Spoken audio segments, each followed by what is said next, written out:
രമേശ് ഇവിടെ ഇറങ്ങിക്കോ. ഇറങ്ങിയ വഴിയെ തന്നെ തിരിച്ചു കയറി വാ. എന്താ രമേശ്?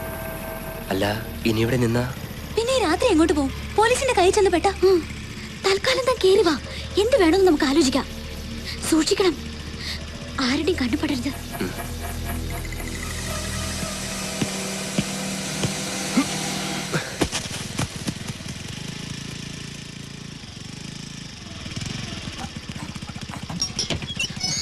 ഇപ്പൊ തന്നെ വരാന്ന് പറഞ്ഞിട്ട് എവിടെയായിരുന്നു? മേടം എറിഞ്ഞിട്ടുണ്ടെങ്കിൽ എന്റെ പണി പോയത്. വണ്ടിയൊക്കെ ഞാൻ എടുത്തു വെച്ചോളാം.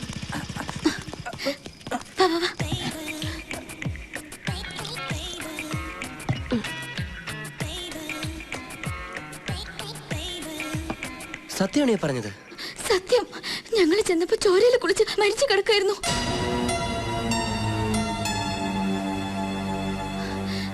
എന്താ ആലോചിക്കുന്നേ? ഒന്നുമില്ല. നന്നായി. ആ ദുഷ്ടൻ എന്റെ അമ്മയെ വേദനിപ്പിച്ചതിനുള്ള ശിക്ഷ അവന് കിട്ടി. അവനത് വേണം. ഞാനൊന്ന് കുളിക്കട്ടെ. തലയാകെ പെരുപെരുക്കുന്നു, മേലാകെ ചുട്ടു പൊള്ളുന്നത് പോലെ. രമേശ് എന്തിനാ നേരത്തെ ഇവിടെ നിന്ന് ഇറങ്ങിയത്? എങ്ങും പോകരുതെന്ന് ഞങ്ങൾ പറഞ്ഞിരുന്നല്ലേ? അത് മുറിയിലൊറ്റയ്ക്കായപ്പോ എനിക്കെന്തോ വല്ലാത്ത പേടിയായി. അമ്മയെക്കുറിച്ച് ഓർത്തപ്പോ നെഞ്ചു പൊട്ടണ പോലെ തോന്നി. എത്രയും വേഗം ആസ്പത്രിയിലെത്തി അമ്മയെ കാണണമെന്ന് മാത്രമായി മനസ്സിൽ. രണ്ടും കൽപ്പിച്ച വാതിലിന്റെ മുകളിൽ താക്കോലെടുത്തു. പിന്നെ എങ്ങനെ ആശുപത്രിയിലെത്തിന്ന് എനിക്ക് ഇപ്പോഴും ഓർമ്മയില്ല. ആശുപത്രി കുമാരപുരത്തല്ലേ? പിന്നെ എങ്ങനെ നന്ദൻകോട് റോഡിലെത്തി? അത് ആശുപത്രിയുടെ മുന്നിൽ ചെന്നപ്പോ മൊത്തം പോലീസ്. അവിടെ നിന്ന് കഷ്ടിച്ചാ രക്ഷപ്പെട്ടത്. പിന്നെ എങ്ങോട്ട് ഓടണമെന്നറിയാതെ കണ്ട വഴി കൂടെയൊക്കെ ഓടി.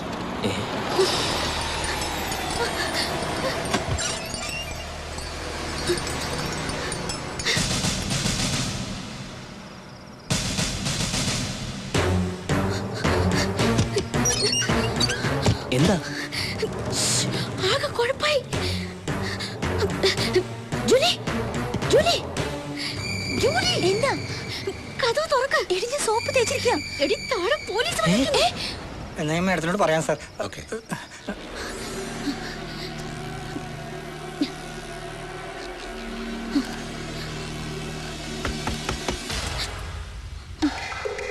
ആരാ? ഞാനാണ് കമ്മീഷണർ കർത്ത.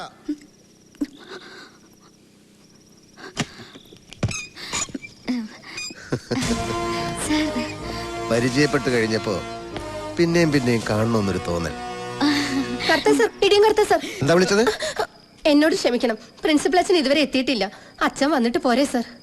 അച്ഛനെയല്ല, ഇവരെ കാണാനാണ് ഞാൻ വന്നത്. ലേഡീസ് ഹോസ്റ്റലിൽ മദ്യത്തിന്റെ ഗന്ധം. ഞാൻ അച്ഛനെ ഒന്നുകൂടി ഫോൺ ചെയ്തിട്ട് വരാം.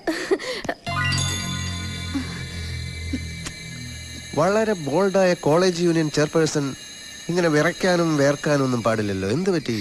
രമേശിനെ കുറിച്ച് അറിയാവുന്നതൊക്കെ ഞങ്ങൾ പറഞ്ഞല്ലോ സാർ. രമേശിനെ കുറിച്ച് അറിയാനല്ല, മിനിസ്റ്റർ നടേശന്റെ മരണത്തെ കുറിച്ച്. മരിച്ചതല്ല, കൊന്നതാണ്. ആരാണ് സാർ കൊന്നത്? ഞാൻ കണ്ടില്ല. കൊന്നയാൾ എന്നോടൊന്നും പറഞ്ഞതുമില്ല. നിങ്ങളോട് വല്ലതും പറഞ്ഞോ? ഞങ്ങൾക്കൊന്നും അറിയില്ല സാർ. അറിയില്ല? ഇല്ല.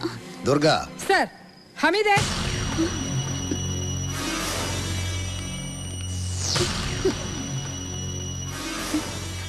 ഇയാളെ അറിയോ? അതല്ല, ഇയാളെ അറിയോ?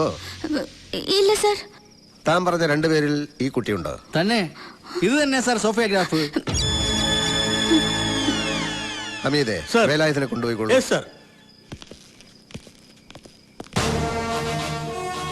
ഇനിയിപ്പൊ സാനിയ മിർസ കൂടി എവിടെ ഉണ്ടെന്ന് അറിഞ്ഞാ മതി.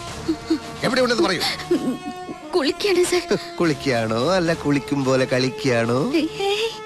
സഞ്ചരിച്ച വണ്ടി സ്കൂട്ടി പെപ്പ്. ചെന്നു, നിമിഷ നേരം കൊണ്ട് ചെയ്യേണ്ടത് ചെയ്തു, പറന്നിങ് പോന്നു.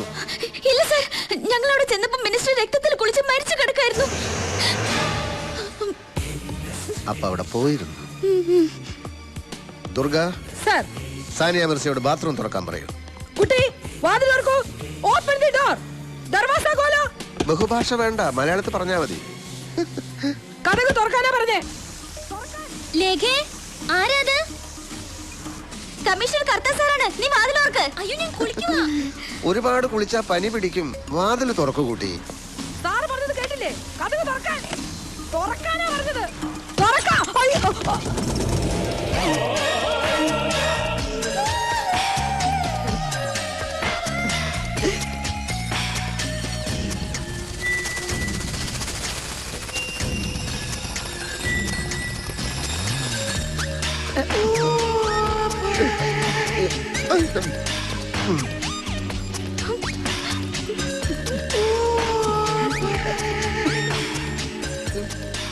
വാതിലടക്കാൻ പറയൂ.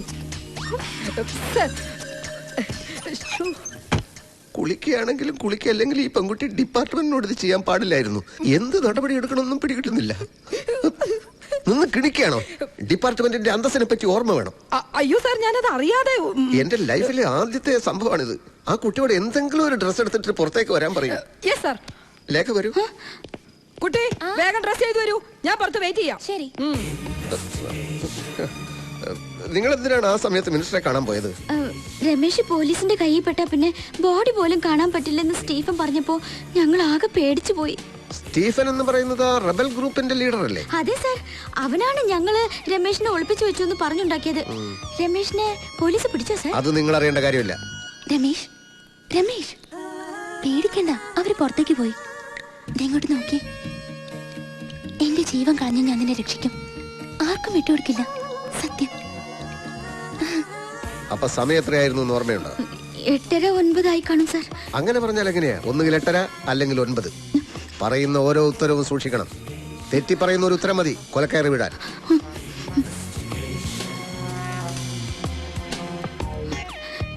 എനിക്ക് കൃത്യമായി ഓർമ്മയില്ല സാർ. ഇന്ന് ഈ രാത്രിയിൽ സംഭവിച്ചൊരു കാര്യം ഏതാനും മണിക്കൂറുകൾക്കകം മറന്നുപോയി എന്ന് പറഞ്ഞാൽ ഞാനത് വിശ്വസിക്കണം അല്ലേ? സാർ, ലേഖ മുറിയിലിരുന്നോളൂ. ശരി സാർ. ഞാൻ വിളിപ്പിക്കാം. ജോലി ഇരിക്കും. വരൂ കുട്ടി. കുളിക്കുമ്പോ കഥ തുറക്കാൻ പറഞ്ഞാൽ ഇങ്ങനെയാണോ ചെയ്യുന്നത്? അതും ബാച്ചലറായ എന്റെ മുമ്പില്. സോറി സാർ, പെട്ടെന്ന് എന്താ ചെയ്യേണ്ടെന്ന് അറിയാതെ ഞാൻ പേടിച്ചു പോയി. എന്തിനാ പേടിച്ചത്? അത് പറയാ സാർ. പേടിക്കണ്ട. ഞാൻ ചോദിക്കുന്ന ചോദ്യങ്ങൾക്ക് സത്യസന്ധമായി മറുപടി പറയണം. പറയാം സാർ.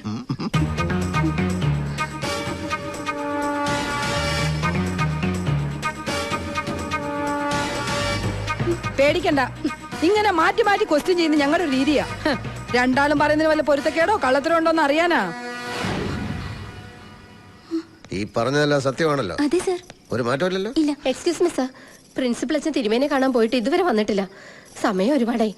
ഇനി എന്തെങ്കിലും ചോദ്യം ചെയ്യാനുണ്ടെങ്കിൽ നാളെ നേരം വെളുത്തിട്ട് പോരെ സാർ? അത് നിങ്ങളാണോ തീരുമാനിക്കുന്നത്? ഇവരെ കസ്റ്റഡിയിൽ എടുക്കാനാണ് ഞാൻ വന്നത്. അയ്യോ സാർ, പ്രിൻസിപ്പൽ അച്ഛൻ വന്നിട്ട് ഇവരെവിടെ വേണമെങ്കിലും കൊണ്ടുവരാം സാർ. ദേവി ഇത് ഈ രാത്രിയിൽ ഹോസ്റ്റലിൽ അന്തസ്സിന്റെ പ്രശ്നമാണ്. ഞങ്ങൾ ഇവിടം വിട്ട് എങ്ങോട്ടും പോവില്ല സാർ. ഓക്കെ, നാളെ ഞാൻ പറയുന്നിടത്ത് ഇവരെ കൊണ്ടുവന്നിരിക്കണം. ജർമ്മൻ ഷെപ്പേർഡ് പട്ടിയുടെ അവസ്ഥ അറിയാലോ? Durga, come on. സാർ